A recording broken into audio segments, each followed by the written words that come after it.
Bon, on a découvert le Catherine Spirit un bon matin de septembre 2011. En fait, en août 2011 est arrivée une première barge qui est installée au bord, qui sert de quai, parce qu'il n'y a pas de quai à l'emplacement où est actuellement le Catherine Spirit. Et un bon matin, sans qu'on sache d'où ça venait, on est passé là et on a vu un bateau de l'envergure du Catherine Spirit, donc 150 mètres de long, un océanique, qui est accroché là. On a appris après ça, après plusieurs semaines, que l'objectif du propriétaire, c'était de démolir ce bateau-là dans le fleuve, sans aucune protection environnementale. Et c'est là que la Ville est intervenue dans le dossier. On a fait des pieds et des mains pour essayer de bloquer le projet. On a finalement obtenu que le ministère de l'Environnement provincial intervienne dans le dossier et bloque les travaux de démolition, mais ça faisait déjà une couple de mois que l'entrepreneur avait commencé à démolir ça. Donc, dans les faits, ça fera bientôt 5 ans que le bateau est entreposé là. Depuis ce temps-là, il aurait été vendu à une compagnie mexicaine, laquelle compagnie mexicaine, en décembre passé, aurait fait faillite. L'entreprise qui se chargeait de maintenir le bateau en flottaison, et donc le pompait puis l'entretenait, a été avisée qu'elle ne serait plus payée. Donc, elle a quitté le bateau en janvier. Et c'est là que la dernière vague de manifestations s'est faite de la part de la Ville. On nous a promis à plusieurs reprises que ce bateau-là partait. Il était sur le point de partir en 2015, en 2014, en 2013. Il est toujours là après 5 ans. Nous croyons aujourd'hui qu'il n'est plus déménageable, malheureusement, mais c'est ce qu'on est en train de vérifier. Ce bateau-là provient de l'embouchure du Richelieu, où il a été entreposé pendant 2 ans, qui a suscité beaucoup de contestations aussi de ce bord-là. Il a été amené par des remorqueurs ici, donc c'est très clair que les autorités fédérales étaient au courant, puisque ce bateau-là a passé les écluses de Saint-Lambert et de Côte-Sainte-Catherine et n'a pas passé les écluses de Bois-Noir. Donc, il ne faut pas être diplômé universitaire avec un doctorat pour savoir qu'il y a entre Bois-Noir et Kahnawake, il n'y a pas d'autre place pour le mettre. Donc, ce bateau-là, il n'y a aucun quai équipé pour recevoir ce type de bateau-là, parce qu'il n'était pas à Côte-Sainte-Catherine. C'est le seul quai qui aurait pu accrocher un bateau. Donc, il est amarré à quelque part. Pour quelle raison, on ne le sait pas, mais le gouvernement fédéral devait le savoir. La voie maritime était nécessairement au courant de ça. Et ils ont permis que ce bateau-là monte en haut. Et aujourd'hui, on se demande beaucoup, et c'est probablement eux qui vont venir bloquer le déménagement de ce bateau-là en disant qu'il n'est pas en état de navigabilité, puis ils ne veulent pas le recevoir dans leurs écluses. Pourtant, ils l'ont accepté une fois en s'en venant ici. C'est tout à fait incompréhensible.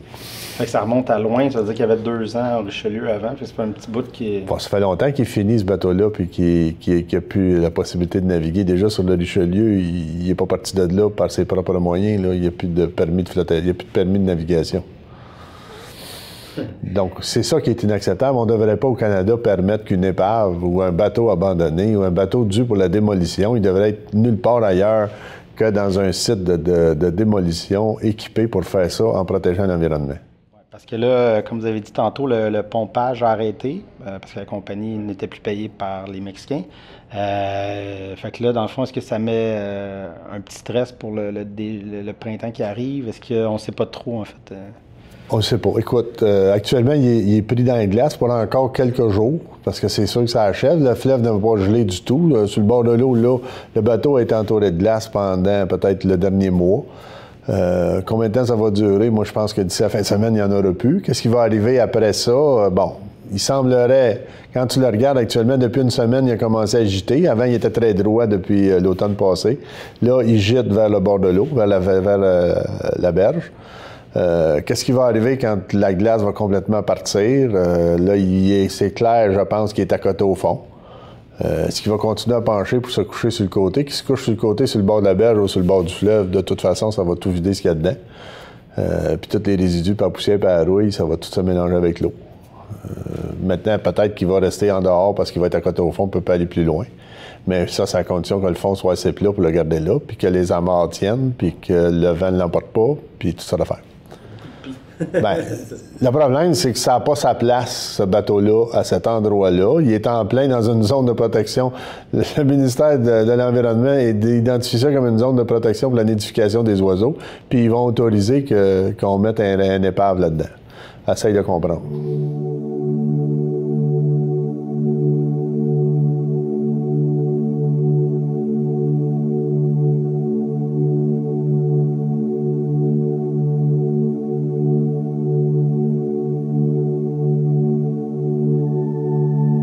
Ça fait depuis août 2011. Dans le fond, ça fait 4 ans et demi déjà. Aussitôt que le bateau est arrivé sur les berges, il y a des citoyens de Beauharnois, plus les élus de Beauharnois, dont Claude Hainaut, évidemment, qui m'ont contacté pour me dire, là, il y a un bateau qui est arrivé.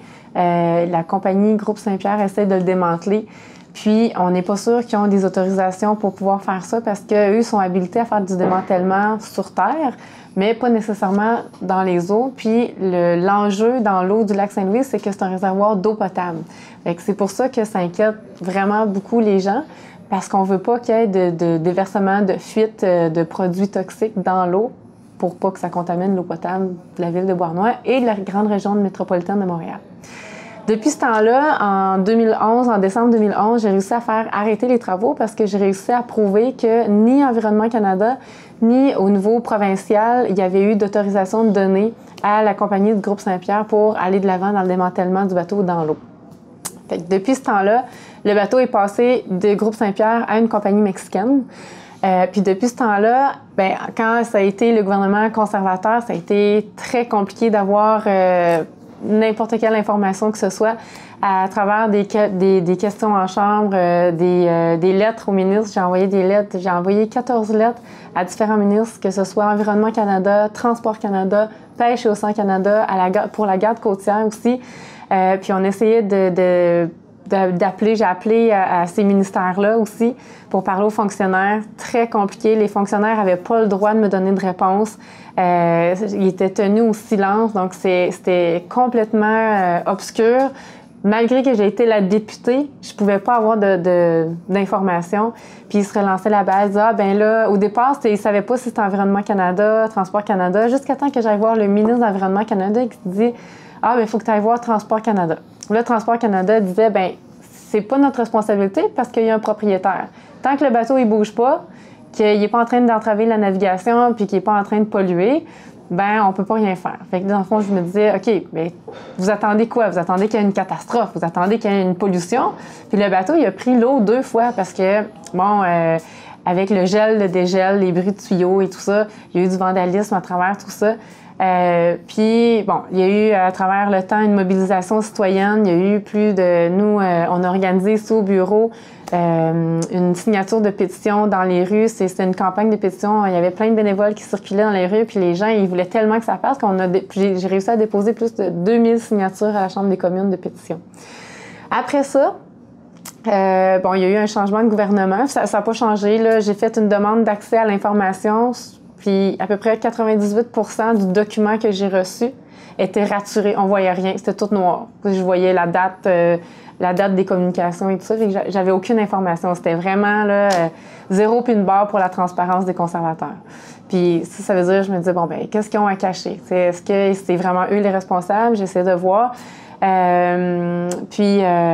Ensuite, il y a eu le changement de gouvernement dernièrement. Les libéraux, en décembre, dès que j'ai pu, j'ai remis une lettre en main propre au ministre Marc Garneau de Transport Canada pour juste le mettre au parfum de la situation pour qu'il connaisse le dossier du bateau du Catherine Spirit de Beauharnois. Puis je lui disais, entre-temps, j'ai réussi à contacter des entreprises qui sont basées à Montréal et en Ontario, qui font la vente aux enchères de bateaux à recycler, puis qui transigent avec des compagnies qui sont capables de recycler des bateaux, sont expertes en recyclage de bateaux sur l'eau, puis qui font ça, ils ont plein de dossiers réussis à leur actif. Fait que j'ai écrit au ministre Marc Garneau qu'il y avait ces options-là, puis que j'avais les contacts déjà effectués avec ces entreprises-là, puis que s'il était intéressé à avoir les contacts, que j'étais prête à lui fournir. Donc, pour montrer que j'étais prête à collaborer, puis vraiment à travailler main dans la main pour que ce bateau-là débarrasse de Beauharnois. J'ai jamais eu de réponse jusqu'à aujourd'hui. Puis ensuite, en janvier, on a appris que la compagnie mexicaine qui était propriétaire du bateau a fait faillite. Donc, depuis ce temps-là, il y a eu vraiment beaucoup de conférences, de communiqués de presse envoyés. Il y a eu beaucoup d'entrevues de fait de la part de la municipalité, puis de ma part aussi à des médias nationaux. Puis là, ça a déboulé. Là, le Radio-Canada, CBC, il y a eu la presse canadienne qui s'est intéressée à ça. Puis il y a même Denis Coderre qui est sorti pour dire que ça l'inquiétait aussi. La grande région métropolitaine de Montréal a vraiment envie de rencontrer les ministres de Pêche et Océan et de Transport Canada parce que le réservoir d'eau potable affecte aussi la région de Montréal. Fait que ça a été un gros joueur là, en notre faveur. Monsieur le Président, ça fait 4 ans et demi que le Catherine Spirit gît à Beauharnois, dans le lac Saint-Louis. Les élus et la population sont de plus en plus inquiets face aux risques d'incendie et de vandalisme puisque le bateau n'est plus ni surveillé ni entretenu. J'ai envoyé 16 lettres à différents ministres depuis 4 ans, sans résultat. J'ai aussi consulté des experts en recyclage de bateaux et proposé des solutions. Au lieu de faire comme les conservateurs et de nier qu'il y a un problème, est-ce que les libéraux vont enfin agir et déplacer le bateau? Bravo!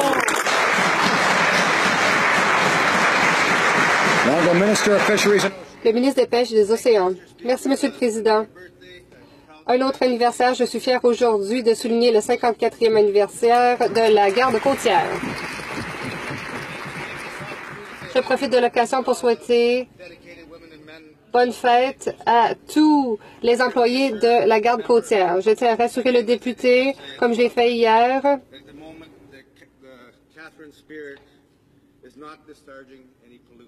le Catherine Spirit ne déverse pas de polluants et je travaille avec mon collègue, le ministre des Transports, pour évaluer la situation. Nous allons élaborer un plan. Merci. Puis, j'ai posé une question cette semaine au ministre de Pêche et Océan Canada pour lui dire, bon, qu'est-ce que vous allez faire là? Il n'y a plus de propriétaires. Selon la loi de la marine marchande du Canada, le gouvernement fédéral peut saisir un bateau si le bateau présente des risques pour la santé humaine puis pour l'environnement. Et là, qu'est-ce qui est vraiment urgent? Pourquoi c'est urgent d'agir? C'est que comme il n'y a plus de propriétaires, ben il n'y a plus de compagnie qui fait de l'entretien du bateau, puis il n'y a plus de surveillance non plus. Fait que il y a déjà eu des gens qui ont fait du vandalisme, qui sont allés voler du métal, qui sont allés couper des tuyaux pour pouvoir prendre le métal puis les revendre. Fait que s'ils coupent des tuyaux, ben ça se peut au dégel au printemps, il y ait des écoulements du bateau vers le lac Saint-Louis parce qu'il y aurait eu du vandalisme. Puis il y a aussi eu des tentatives d'incendie. Et puis là, les pompiers de la ville de Beauharnois, ils disent, ben nous, on n'interviendra pas parce qu'on ne sait pas qu'est-ce qu'il y a sur le bateau. Fait que est-ce que ça va exploser? Est-ce que c'est dangereux pour nous? Il n'y a plus personne qui est sur le bateau, qui travaille. Fait que c'est pour ça que j'ai posé la question au ministre des Pêches et Océans, M. Hunter Toutou, pour lui dire, là, c'est de plus en plus dangereux. La situation du bateau a évolué. Est-ce que le gouvernement fédéral va relever ses manches puis va prendre ses responsabilités? Parce que ça risque d'être vraiment un danger potentiel aussitôt qu'il va y avoir la fonte des glaces. Puis, il y a un peu d'espoir dans le sens où le ministre est venu me voir après. C'est sûr que quand il a répondu à ma question, il a dit « Ah, ben présentement, le bateau n'est pas en train de polluer, donc on peut rien faire. » Fait que ça, j'ai trouvé ça très ordinaire de sa part. Je me dis, la balle est dans le camp des libéraux. Là, il pourrait vraiment agir, intervenir, enfin. Puis, au lieu d'attendre qu'il y ait une catastrophe, parce que si le bateau pollue, là, ça va coûter vraiment cher au gouvernement fédéral puis aux contribuables pour dépolluer le bassin du lac, le lac Saint-Louis. Puis, deuxièmement, ben l'eau potable va être polluée. Fait à quel point ça va être compliqué pour les gens de pouvoir s'approvisionner en eau. Ça, c'est un autre aspect inquiétant. Là, sur le coup, il a répondu ça, puis il a dit notre plan présentement, c'est d'être en train de rédiger un plan. Bien, je me dis, mais là, ça fait 4 ans et demi que vous êtes au courant de la situation, vous êtes encore en train de réfléchir à un plan, ça n'a pas d'allure, là. Puis je pense qu'avec tout le brouhaha qu'il y a eu là, le lendemain, je sais pas si il s'est fait parler par son équipe, s'il a pris le temps de vérifier, mais en tout cas, il a traversé la Chambre des communes, M. Toutou, le ministre des Pêches et Océans, puis il est venu me voir pour me dire, ben, je serais ouvert à une rencontre pour qu'on se fasse, on se donne l'information sur ce dossier-là. Je dis parfait. Cette semaine, c'était pas possible parce que là, on était rendu mercredi puis il restait juste hier. Mais la semaine prochaine, il était ouvert à ce qu'on se rencontre. Puis là, j'attends un appel pour pour planifier un rendez-vous concret, là, pour être sûr qu'on a vraiment ça. Fait que j'ai pas de scoop encore, mais j'espère pouvoir vous l'offrir la semaine prochaine.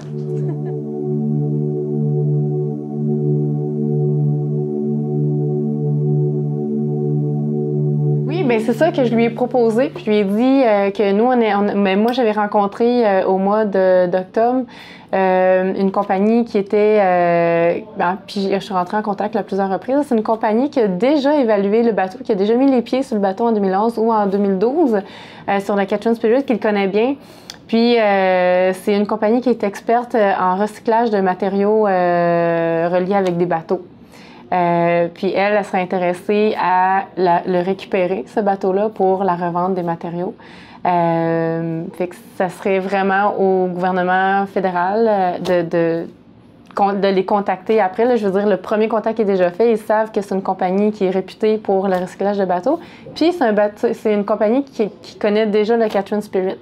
Après ça, il reste à savoir s'il y a d'autres compagnies qui seraient intéressées puis à faire un appel d'offres.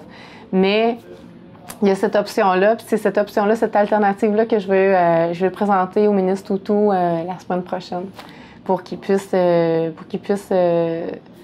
jongler là-dedans puis prendre des décisions après. Mais au moins, j'arrive avec une proposition. J'arrive pas les mains vides puis je lui dis « OK, fais quelque chose ». Là, je dis « ben c'est ça, tu peux le faire ». Puis ça coûterait vraiment moins cher que de réagir après une catastrophe toxique là, dans l'eau. C'est Transport Canada parce que on veut que le bateau s'en aille. Vu que c'est un bateau qui peut circuler sur la voie maritime, c'est Transport Canada qui s'en occupe. Puis, s'il se rend dans l'océan, bien là, ça c'est pêche et océan. Puis, s'il y a des écoulements de produits toxiques, bien, c'est aussi la loi de la marine marchande du Canada qui relève de pêche et océan puis de la garde côtière canadienne. Mais c'est un peu compliqué de s'y retrouver. Au départ, moi, je pensais que c'était Environnement Canada parce que on pensait que ça polluait puis que c'était dans l'eau. Mais vu que le bateau est voué à être j'ai juste promené, mais à être remorqué puis à prendre le large, bien là, c'est Transport Canada. Ouais, qui s'en occupe. Bien, c'est très difficile. On a eu une première rencontre hier, justement, de tout. On a réussi à obtenir que tous les intervenants du ministère provincial, fédéral, environnement, voies maritimes, garde-côte, pêche et océan, les sécurités civiles, la CMM, tout le monde était assis autour de la table hier à Beauharnois. Il y avait 22 personnes dans cette table-là. Là, on nous a remis plein d'informations qu'on va cogiter comme faux, mais ce qui se dégage très clairement, tout ce qu'on nous a dit depuis 5 ans, là, on va pouvoir savoir exactement ce qu'il y en est, parce que jusqu'à date, on nous disait quelque chose une journée, puis c'était le contraire le lendemain. T'sais, on m'a dit, moi, très clairement, inquiétez-vous pas, monsieur le maire, il n'y a rien sur ce bateau-là. 3 mois après, il ressortait 100 tonnes de pétrole brut qu'il y avait là-dedans.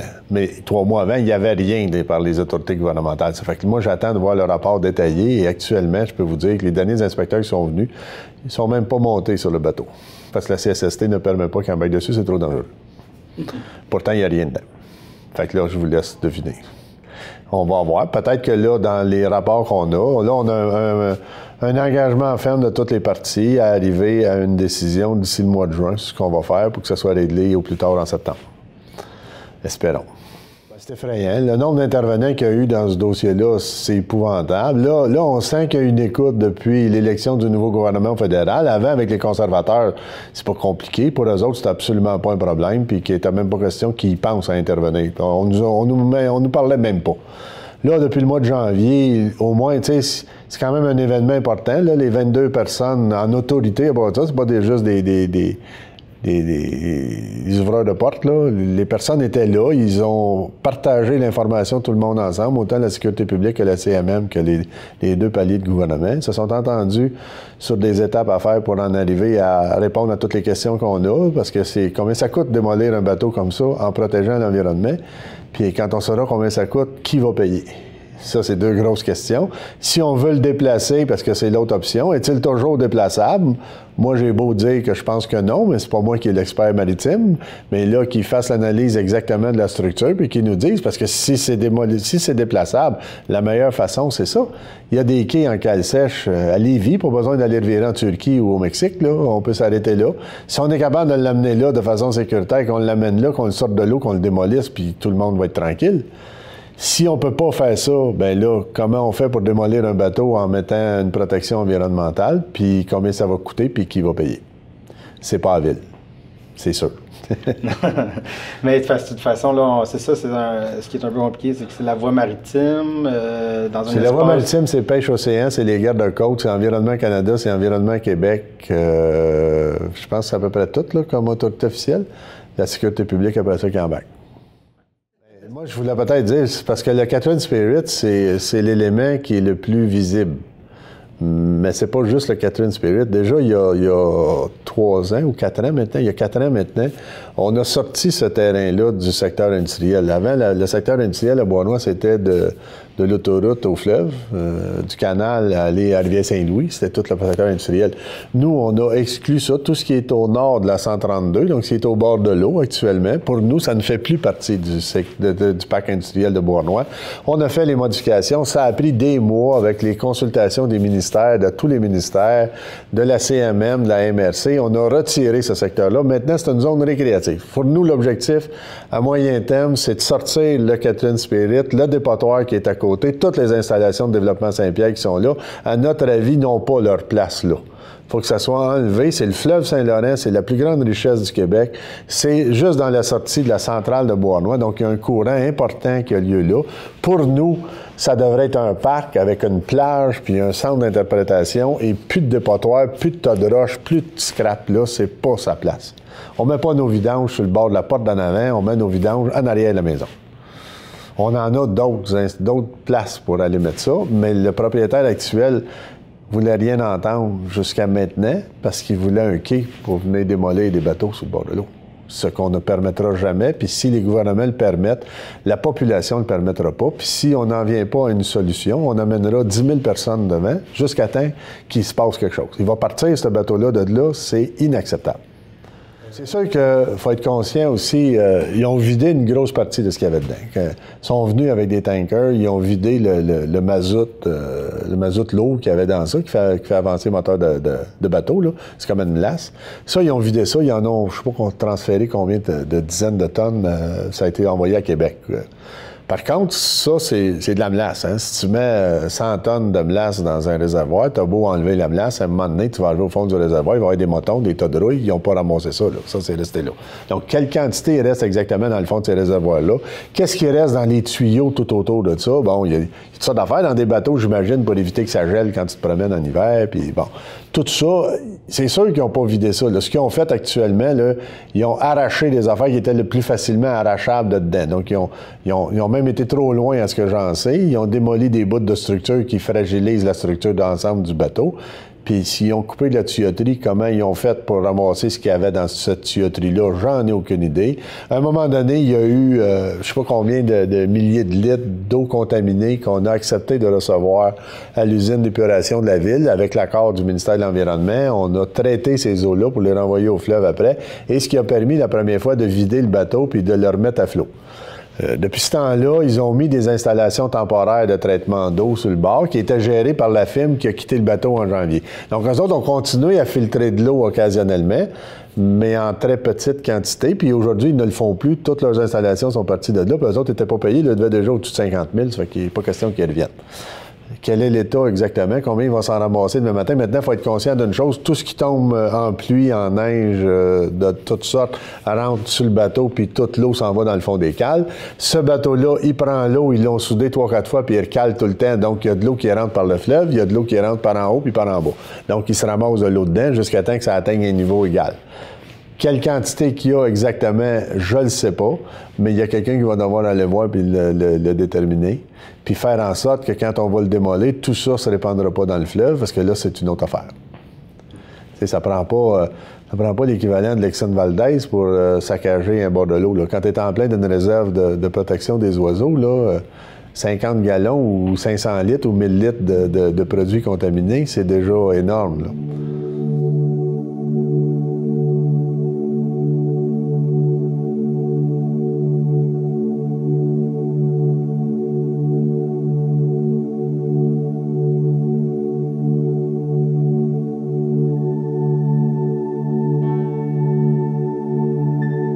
Ça, il faut qu'on le vérifie. Il y a un journaliste qui m'a demandé c'est qui est-ce qui a autorisé l'entrée de ce bateau-là à Beauharnois. Puis là, ça, je l'ai pas la réponse. Fait qu'il va falloir que je fasse une recherche parce que c'est vrai, on s'est pas penché là-dessus. Comment ça se fait qu'il est rentré? Comment ça se fait que le groupe Saint-Pierre a réussi à le faire rentrer? Peut-être que la ville de Beauharnois est au courant, là, mais moi, je suis pas au courant de ça. C'est la première fois que quelqu'un me pose une question. Puis là, en une semaine, il y en a deux. mais normalement, je sais pas quand tu arrives au... Bien, c'est la voie maritime, fait que ça doit être Transport Canada, j'imagine, qui l'a autorisé. Puis à partir de ce moment-là, là, je sais pas, mais ça, il faut falloir que je le vérifie parce que je n'ai pas la réponse. Bien, cette zone protégée-là, je pense que c'est avec Canard Illimité qu'ils ont retravaillé la berge. Mais pourquoi le fédéral s'en occupe, puis pourquoi il faut avoir des autorisations, c'est que le lac Saint-Louis, ça fait partie, c'est un affluent du fleuve Saint-Laurent. Puis le fleuve Saint-Laurent, vu que, bon, c'est fédéral parce que ça traverse plusieurs provinces, si tu veux. Puis que, bon, après ça, ça se jette dans l'océan, là. Donc, c'est pour ça que c'est fédéral. Puis, comme ça touche à la fois le provincial, mais davantage le fédéral parce qu'il est dans l'eau. Et que, vu qu'il est dans l'eau, dans un affluent du fleuve Saint-Laurent, c'est fédéral. C'est d'ordre fédéral. S'il était accosté sur terre, là, ça serait provincial. Mais vu qu'il est dans l'eau, là, c'est fédéral. Ouais.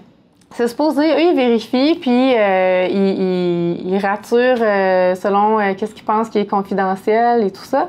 Mais là, 98 %, là, je ne l'ai pas physiquement avec moi, je pourrais vous le montrer, là, c'est ridicule. Là. J'ai la date des courriels, puis... le nom des destinataires, puis c'est tout. J'ai pas le contenu des courriels. J'avais demandé à savoir, bon, mais est-ce que je vais avoir toutes les communications entre la compagnie mexicaine et le gouvernement fédéral de Transport Canada. Puis c'est ça que j'ai reçu. Donc, effectivement, les conservateurs ont été très forts sur la censure, puis... sur l'opacité, là, dans les dernières années, ils refusaient que les médias répondent aux questions, que posent des questions, que les scientifiques dévoilent leurs rapports. Fait que, c'est sûr que c'est dans la même veine, mais quand même, là, quand on a accès à absolument rien à part les dates puis les noms des destinataires, là, c'est un peu intense. Est-ce qu'il n'y a pas de mécanisme que le public peut revenir? Bien, apparemment, non. Parce que même moi, la députée fédérale qui demande de l'information se fait rassurer à 98 % son document, là, que j'imagine que c'est comme ça que ça fonctionne. Là. Ils ont ce pouvoir discrétionnaire-là de pouvoir masquer l'information. Il y a un comité qui a été mis en place, vous êtes rencontré récemment, puis le printemps arrive. C'est quoi votre niveau d'optimisme pour cette année? Pour cette année, mon optimisme n'est pas très bon. C'est plutôt du réalisme, je dirais, que de l'optimisme. Si, au mois de juin, là, au plus tard, le 1er juin, on devrait savoir quelle est l'option qui est retenue. À partir de là, on va pouvoir se mettre à faire des pressions pour que le travail se fasse. S'ils sont pour le démolir sur place, puis qu'il y a des normes d'émise, bien, il va falloir qu'ils le fassent là. Puis que ça se fasse vite, puis qu'ils disparaissent de là. Et qu'une fois que la démolition, parce que ça, c'est le premier critère que la Ville pose, si la démolition peut se faire là, elle doit se faire en protégeant l'environnement. Et deuxièmement, une fois que la démolition est finie, toutes les installations qui vont être là, tous les résidus de ce bateau-là vont devoir disparaître dans un délai raisonnable, étant maximum, je dirais, de 2 mois. Là. Donc, ça veut dire que tout ce qui va avoir été coupé en morceaux, toute le fer, toute la rouille, tout ce qui va avoir contaminé le sol va devoir être ramassé, sorti de là.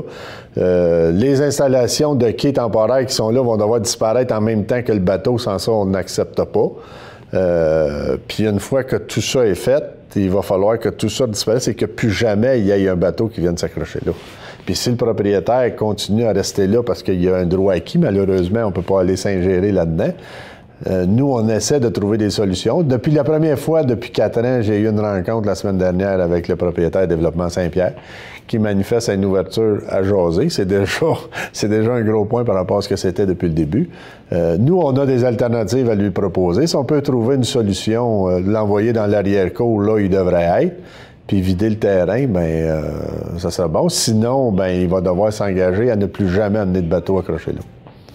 Sans ça, il n'y aura pas la collaboration de la Ville, jamais, jamais, jamais. Est-ce qu'il y a des sanctions qui sont possibles face au groupe Saint-Pierre? Parce que c'est quand même eux qui l'ont amené ici. Mais c'est plus eux, les propriétaires. Effectivement, c'est depuis 2012, je me souviens pas exactement à quelle date, ils ont vendu le bateau. Ce qui fait que eux, la seule chose qui les rattache au bateau, c'est que c'est accosté sur la partie de terre qui leur appartient. Mais comme ils ont vendu le bateau, ben ils ne sont plus responsables. Bien, il y a eu un exemple qui est passé à la télé, justement. Je ne sais pas si c'était à l'automne, je me souviens pas exactement quand. Puis probablement que je l'ai dans mes courriels, là, le maire Hainaut, si vous pouvez vous poser la question d'avance un peu, il pourra vous aiguiller là-dessus. Mais il y a un exemple, il me semble que je ne sais pas si c'était au Québec ou si c'était dans les Maritimes, d'un bateau qui était là. Puis que finalement, il y a eu des déversements, puis ça a coûté des millions au gouvernement pour décontaminer les eaux. Fait que, tu sais, je sais pas à quel point la situation est semblable, je sais pas dans quel état était l'autre bateau et tout ça, mais ça coûte cher dépolluer. Puis c'est aussi qu'après ça, la ressource qui est l'eau, ben une fois qu'elle est polluée, c'est trop tard, là. C'est fait, c'est fini. Tandis que là, on peut prévenir. Ça coûte toujours plus cher de guérir que de prévenir. Puis là, on peut le prévenir. Ça coûterait... la dernière fois qu'on parlait de vente aux enchères, là, on n'en est plus là parce que la compagnie a fait faillite. Puis là, c'est vraiment juste le gouvernement qui pourrait s'en occuper. Mais quand on parlait de vente aux enchères, c'était autour de 300 000. Fait que 300 000 par rapport à des millions, là, on s'entend que c'est une aubaine, là. Fait que... Il y a un bateau qui était sensiblement comme le Catherine Spirit. Ils ont autorisé de le déplacer pour l'amener, je sais pas, en Europe ou au Mexique ou je sais pas où. Et je sais pas si c'est celui-là qui parlait, mais lui, il a coulé au large de l'île du Cap-Breton. Ça a coûté, je pense, 12 ou 15 ou 20 millions au gouvernement pour décontaminer les plages à ce moment-là. Et c'était un bateau qui était une épave exactement identique au Catherine Spirit, là. Il n'y avait pas plus de stock dedans, puis pas moins, puis c'était la même affaire. Mais c'était aussi rouillé, puis ça n'a jamais résisté au golfe Saint-Laurent. Fait que pour ça que je pense que le note, s'il se rend jusqu'à Québec, ça va déjà être au bout de son rouleau. Je me demandais si ça avait eu un impact négatif sur Bournois, un peu sur l'image, en fait, de qui est ça là où je ne voulais pas sentir. Moi, je pense que non. Je pense que la volonté clairement énoncée de la Ville d'arrêter ça puis de faire disparaître ce bateau-là a peut-être eu l'effet contraire. Bournois a toujours été connu, tu sais, si on remonte de quelques années en arrière, avant la fermeture des usines, tu passais sur la 132 vis-à-vis le parc industriel, c'est un peu comme passer en enfer. Là. Tu voyais les fonderies, tu voyais à travers le feu, la fumée à tour de bras. Moi, ici, là, la ville, écoute, les bâtisses changeaient de couleur, les fenêtres, si tu regardes les fenêtres de la ville, l'hôtel de ville, ici, quand on les a posés en 75, ils étaient noirs foncés. Aujourd'hui, ils sont toutes blanches. Ça a été mangé par la contamination. Aujourd'hui, il n'y en a plus de ça. Cette image-là, c'est sûr qu'elle a changé. Là, en démontrant clairement notre volonté que ça ne revienne plus jamais, ça nous a au moins permis de faire savoir ça à tout le monde, que nous, on se préoccupait de l'environnement dorénavant et que c'est pas à Bournois que tu vas venir faire tes dépotoirs puis que tu vas venir faire ce genre de démolition-là. Bien, j'ai dit souvent, quand on a commencé la démarche de planification stratégique en développement durable, là, ce qui nous a amené à Bournois 2020, on a dit souvent que, historiquement, à Bournois, on a le plus beau bord de l'eau, je pense. J'ai coutume de dire à l'Est des Rocheuses, qui est un peu grand, mais c'est magnifique, le bord de l'eau à Bournois, sauf que pendant des décennies, on a tourné le dos au bord de l'eau. On s'est levé de bord, puis on a regardé de l'autre côté. On mettait nos vidanges sur le bord. L'exemple de Saint-Pierre, c'est tout à fait ça. On a mis des dépotoirs sur le bord de l'eau. On a mis des bâtisses avec la façade sur la rue Saint-Laurent puis l'arrière en arrière sur le bord de l'eau. On entreposait nos cochonneries sur le bord de l'eau partout. Puis c'est pas juste le bout de développement Saint-Pierre. C'était vrai pour le cas de la Kilgore. C'était vrai avec la Domteur. On l'a bâti à l'embouchure de la rivière Saint-Louis pour être plus près pour envoyer nos vidanges directement dans le fleuve. Elkem, ça a été la même chose, la Saint-Laurent-Savin. Donc, historiquement, à Beauharnois, on avait un beau bord de l'eau. Et depuis, tu sais, je dirais, dans le temps des Patriotes, en 1838, on avait eu une manifestation. Ils avaient enlevé la femme du Seigneur Hélice au quai à Beauharnois, parce que dans ce temps-là, c'était un quai, puis c'était le bord de l'eau, puis c'était un beau bord de l'eau qui était utilisé. D'ailleurs, le manoir était sur le bord. On a déménagé tout ça, on a fermé ça, on a tourné le dos au bord de l'eau pendant 50 ou 100 ans. Aujourd'hui, on se revient de bord. On se tourne, puis on regarde le fleuve. Donc, on veut faire partir ces dépotoirs-là. On va aménager des parcs, on va aménager une marina, on veut des développements résidentiels qui vont avoir une vue sur le bord de l'eau, parce que quand tu es sur le quai ici, tu as une vue sur le Mont-Royal, sur l'Université de Montréal. C'est ça, le voisin d'en face, là. C'est fantastique, la visibilité à Beauharnois, qu'on n'avait pas, qu'on a plus aujourd'hui. Parce que quand on prend le pont derrière sur l'autoroute 30, quand tu prends le pont derrière la centrale, tu as une vue magnifique sur l'île de Montréal et les gens découvrent que Beauharnois, c'est pas en même place que la baie James, même si ça fait de l'électricité puis ça commence par B. Juste sur le fleuve Saint-Laurent, Beauharnois, de la limite de Valleyfield à la ville de Léry, je dirais, il y a pratiquement actuellement, sûrement pas loin de 60 % de la superficie en rive qui est de propriété publique. Ce qui est probablement un cas unique ou presque au Québec. Que ce soit la Pointe du Buisson, le Parc Boursier, la Marina, les écluses de Beauharnois, que c'est public fédéral, Hydro-Québec, avec tous les terrains d'Hydro-Québec et le parc à côté.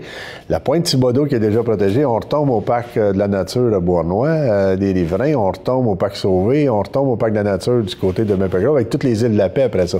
Donc, c'est une surface énorme. Si on ajoute à ça le canal de Beauharnois qui a 1 km de large, 26 km de long, si on le considère comme un cours d'eau, ce qui est la moindre des choses, c'est tout à l'état sauvage et c'est tout public. Donc, on est probablement la ville qui a le plus grand accès au bord de l'eau au Québec, là, ou presque. Et donc, c'est une chance qu'on a et c'est une chose qu'il faut garder, que ça demeure de propriété publique, donc rendre accessible. C'est ça qu'on va faire avec les terrains où est actuellement le Catherine Spirit, là.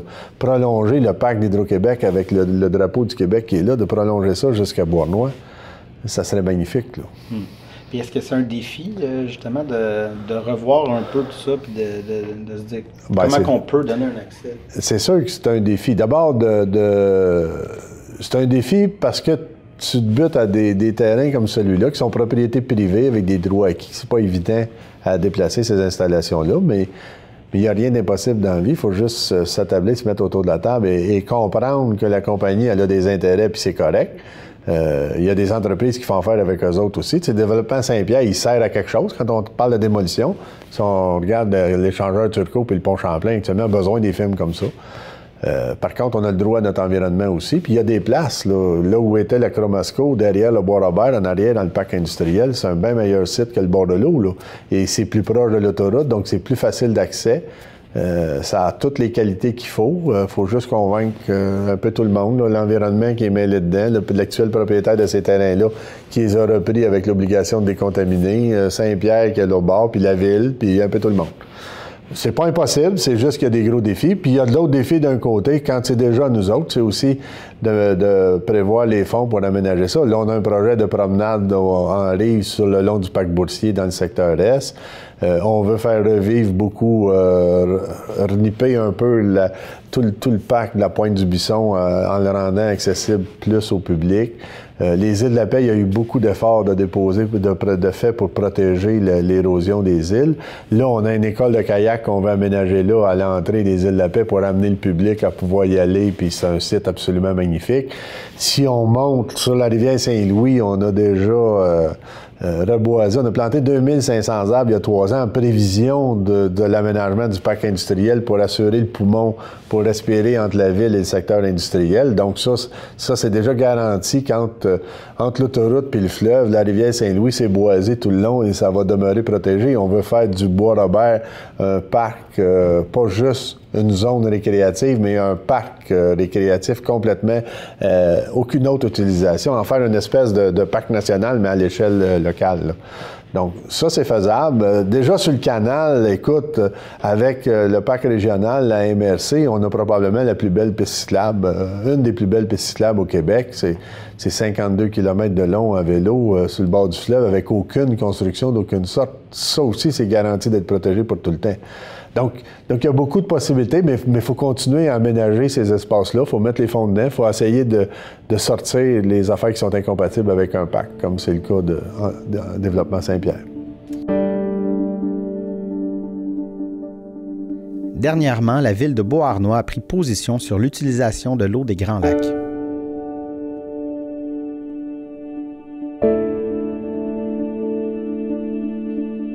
Bon, là, on a adopté une résolution demandant au gouvernement provincial et fédéral de s'opposer à la demande de Waukesha de s'alimenter à même le lac Michigan. Il faut comprendre que ça remonte à une entente internationale entre le Canada et les États-Unis, les États américains et les provinces, Québec et Ontario, pour les Grands Lacs et le fleuve Saint-Laurent.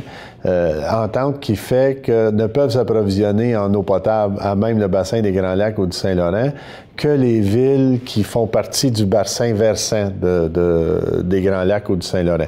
Donc, le bassin versant, c'est à partir du moment où l'eau et les rivières commencent à couler vers les Grands Lacs, tu fais partie du bassin versant. Parce que ça part de chez vous, ça s'en vient vers le Grand Lac, tu alimentes le Grand Lac, donc tu peux te réalimenter dedans.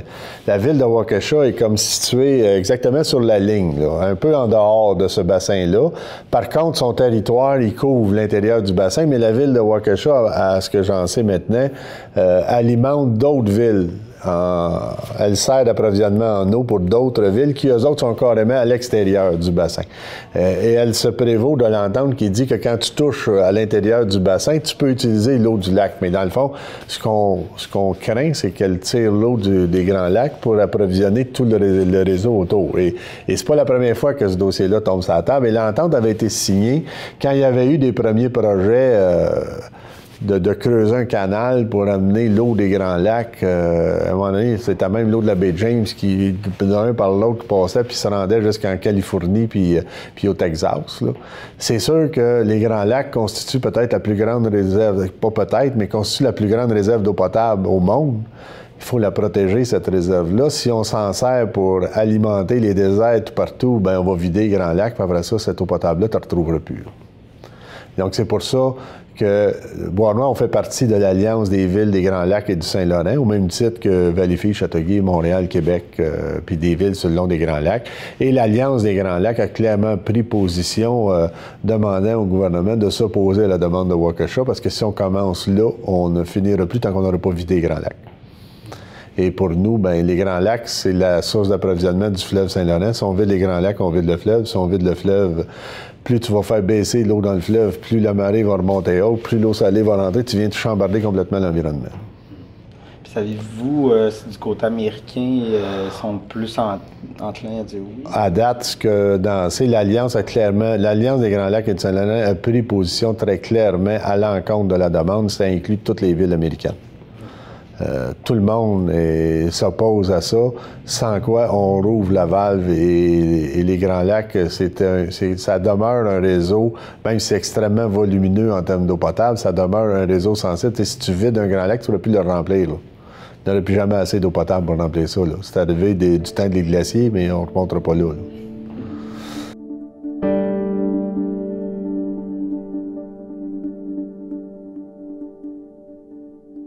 J'ai profité de l'entretien avec Mme Quach pour lui parler du projet d'oléoduc Énergie Est.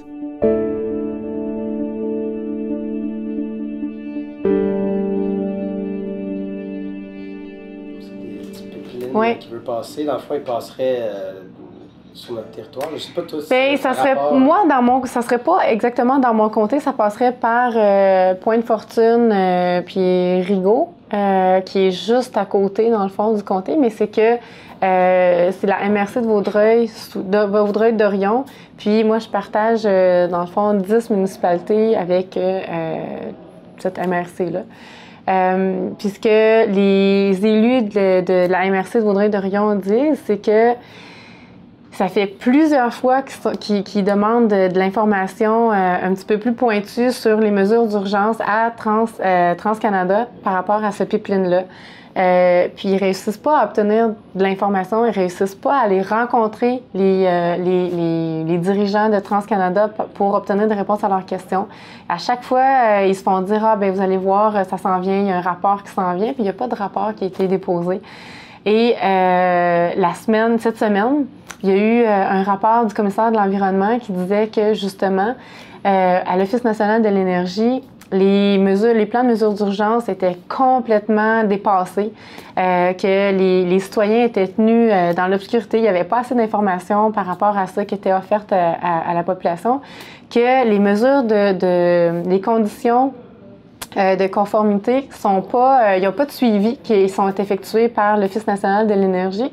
Ce qui fait que, en plus des évaluations environnementales qui ont été détruites par les conservateurs, il n'y a pas de processus de sécurité qui sont bien définis, qui pourraient être là pour protéger la santé humaine, pour protéger l'environnement, puis pour protéger la faune, la flore.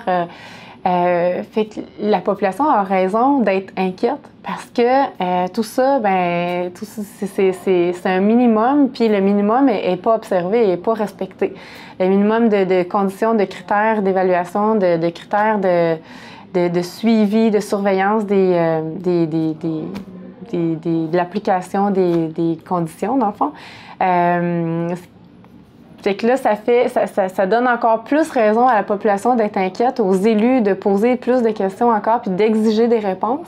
Puis là, le gouvernement libéral qui avait promis en campagne électorale de rétablir les évaluations environnementales, puis d'effectuer une réforme au sein de l'Office national de l'énergie qui est hyper biaisée parce que les gens qui sont nommés là, ils viennent souvent des compagnies pétrolières, justement, donc il n'y a pas de neutralité.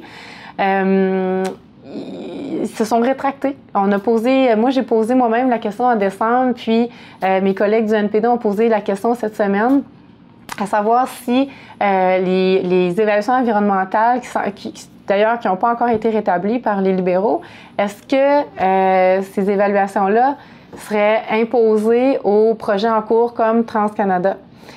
Puis les libéraux ont clairement dit que non, ils ne l'imposeraient pas. Donc, le projet de TransCanada pourrait continuer à aller de l'avant sans avoir d'évaluation environnementale. C'est complètement irresponsable parce que là, on donne le feu vert à une compagnie sans savoir c'est quoi exactement les risques, sans savoir, quelles sont les retombées économiques pour les régions. Est-ce que c'est des emplois à valeur ajoutée? Est-ce que ça comprend est-ce qu'on considère les gaz à effet de serre, les émissions de gaz à effet de serre? Est-ce que on n'a aucune information parce que les libéraux l'exigent pas, puis c'était pas exigé par les conservateurs avant eux. Donc on en est rendu là. Il y a hier les libéraux qui ont décidé d'augmenter certains critères par rapport au pipeline, mais ils n'ont pas donné de cible, ils n'ont pas donné de chiffre. Fait que, ils disent « Ah oui, on va être plus sévère », mais ils disent pas comment, puis ils disent pas comment la compagnie doit se plier à ces nouvelles règles-là. Donc, finalement, c'est comme un show de boucan. Ils disent « Ah oui, on est vraiment sévère, là, on a rajouté des mesures, mais on peut pas les surveiller. On peut pas savoir c'est quoi les résultats de ces mesures-là. » Fait que finalement, c'est bon à rien. Bien, c'est qu'on ne sait pas si à quelle fréquence il pourrait y avoir des fuites. Puis, comme on n'a pas de plan de mesures d'urgence qui sont expliqués, il n'y a pas de rapport là-dessus, bien, les élus, ce qu'ils me disaient, c'est qu'ils ne savent pas combien de temps ça va prendre pour TransCanada, les experts de TransCanada, les experts en sinistre, pour se déplacer puis venir contrôler les fuites. C'est comment les municipalités sont impliquées pour venir aider à contrôler justement les déversements, la contamination. Une fois que, puis aussi au niveau des évaluations environnementales, ça non plus, les municipalités les citoyens sont pas au courant. Donc il y a pas, on sait pas à quel point. Puis il y a les municipalités, ils ont analysé Il disait que, bon, dans d'autres provinces, il y a eu des déversements, puis des fois, ça prenait 2 heures avant que les gens arrivent sur place pour essayer de réagir. Bien, en 2 heures, avec le débit d'eau qui passe de Pointe-Fortune à Montréal, bien, la contamination serait rendue à Montréal en 2 heures. Fait que toutes les municipalités de la MRC, de Vaudreuil-Dorion auraient écopé de la contamination. Puis après ça, bon, comment on vient décontaminer?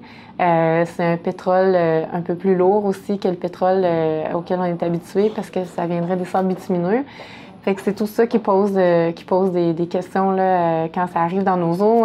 Ça affecte comment la faune, la flore qui est dans les cours d'eau. Ça aussi, là, c'est des questions auxquelles les gens veulent des réponses puis qui méritent des réponses. Bien, la péréquation, ça dépend de plusieurs facteurs. C'est une répartition des richesses selon, à travers toutes les provinces. Puis ça dépend, bon, le prix du pétrole a baissé, parce que c'est sûr que s'ils produisent beaucoup puis ils vendent beaucoup, c'est bon, mais là, présentement, il y a une diminution du prix du baril de pétrole. Puis là, moi, je suis pas une experte en finance, là, donc là, je sais qu'il y a beaucoup de facteurs qui entrent en ligne de compte pour la péréquation, puis que c'est pas si direct que ça, que si l'Alberta vend beaucoup de pétrole, que le Québec va en récolter les fruits automatiquement, puis dans quelle proportion aussi, là, c'est à mesurer. J'avais lu un article la semaine dernière là-dessus. Je pense que c'est M. Filion là, qui l'expliquait. Fait que il est plus habilité que moi à l'expliquer, là. Puis c'est ça, il finissait par dire que c'était pas automatique qu'en vendant le pétrole, que ça se répercuterait automatiquement au Québec. Justement, là, Denis Coderre et la CMM, en refusant, ils chambranlent l'unité canadienne. Bien, je pense qu'ils ont fait leur devoir dans le sens où, eux, depuis mars 2015, ils ont fait des consultations publiques. Ils ont procédé à des études aussi, ce que la compagnie TransCanada n'a pas fait. N'a pas consulté à la grandeur du Canada l'avis de la population, l'avis des experts là-dessus. Fait qu'il n'y a pas d'acceptabilité sociale pour 4 millions de Québécois. Il faut prendre ça en considération. Puis les libéraux marchent sur des œufs présentement parce qu'ils savent bien que 4 millions de personnes, c'est beaucoup. Fait qu'ils sont pas capables de se prononcer présentement. Puis là, ils ont modifié les règles. Ça, c'est pas pour rien. C'est en réaction à ça. Puis en même temps, ben les élus de ces municipalités-là, sont responsables. Je pense que si on n'a pas de retombées économiques, s'il n'y a pas d'emploi à valeur ajoutée, si on ne sait pas où est-ce qu'il va aller ce pétrole-là, est-ce que ça va aller à la consommation locale, est-ce que ça va aller en exportation, il n'y a pas de plan de mesure d'urgence. Donc, on n'a pas tous les faits pour pouvoir prendre une décision. Puis, ce que les gens de la CMM disent, ben c'est que justement, comme on n'a pas les évaluations environnementales, on n'a pas toutes les informations par rapport aux emplois, aux retombées économiques, puis ben ils peuvent pas approuver ce projet-là. C'est ça que le NPD dit. On peut pas l'approuver, ce projet-là. On n'a pas d'évaluation environnementale crédible et fiable. Fait que on peut pas dire oui à ce projet-là, puis on peut pas dire, par exemple, on peut juste pas dire oui, parce que on les a pas les outils pour évaluer. Puis ce serait irresponsable de dire oui sans avoir toutes les informations en main. Oui, bien, le problème, oui, c'est pour faire peur. Puis en même temps, bien, le problème aussi avec ce qui est arrivé à Lac-Mégantic, c'est que les conservateurs ont beaucoup déréglementé l'industrie, la surveillance ferroviaire. Ce qui fait que ben, les compagnies, il n'y avait pas intérêt à s'auto-proclamer ici, nous, on a des problèmes, là, puis on va nous-mêmes nous surveiller. Puis bon, il y a beaucoup de choses qui passaient sous silence. Là, c'est normal, les compagnies sont là pour faire profit. Ils sont pas là pour... c'est sûr qu'ils veulent aussi être sécuritaires, mais en premier, ils veulent faire des profits. Puis s'il n'y a pas quelqu'un, une entité pour les surveiller, puis pour s'assurer y avoir des inspecteurs en nombre suffisant aussi pour aller sur les lieux, puis faire ce qu'ils ont à faire, inspecter les trains. Ben, Ça peut arriver, effectivement. Puis si on laisse justement l'industrie des pipelines aussi s'auto-réglementer, bien, il y en a déjà des fuites, là. C'est pas magique non plus, là. Mais c'est sûr que l'autre question qu'il faut se poser, c'est c'est sûr que l'industrie des ressources naturelles est super importante au Canada, mais si on veut travailler pour diminuer nos émissions de gaz à effet de serre, il faut aussi travailler sur la transition énergétique puis aller vers les énergies vertes. Puis, ce qu'on ne sait pas ou ce qu'on sait très peu, c'est que l'industrie des énergies vertes a créé beaucoup plus d'emplois dans les dernières années que l'industrie des combustibles fossiles. Fait qu'on a l'impression que les énergies vertes, ça coûte juste de l'argent, mais non, ça crée de l'emploi, puis ça crée vraiment des retombées économiques importantes pour le pays, à travers le pays. Ouais. Mais c'est sûr qu'on a besoin de nos voitures présentement. On ne sera pas indépendant énergétiquement du jour au lendemain, mais sauf que ça se prépare. Si on n'a aucune alternative, puis on ne travaille pas sur développer des alternatives, ben on ne va pas diminuer nos émissions de gaz à effet de serre non plus. Fait qu'un ne va pas sans l'autre. Il faut diminuer notre dépendance au pétrole, mais il faut augmenter les alternatives qui sont un petit peu plus propres. Ben ça va prendre aussi une volonté. Bien, ça prend, oui, une volonté politique, un leadership politique, ce que les libéraux n'ont pas encore montré. Oui, mais c'est ça, les compagnies les compagnies en technologie verte, ça crée vraiment beaucoup d'emplois. C'est en essor présentement, puis on en parle très peu parce que le lobby des ressources fossiles est beaucoup plus fort. Ouais.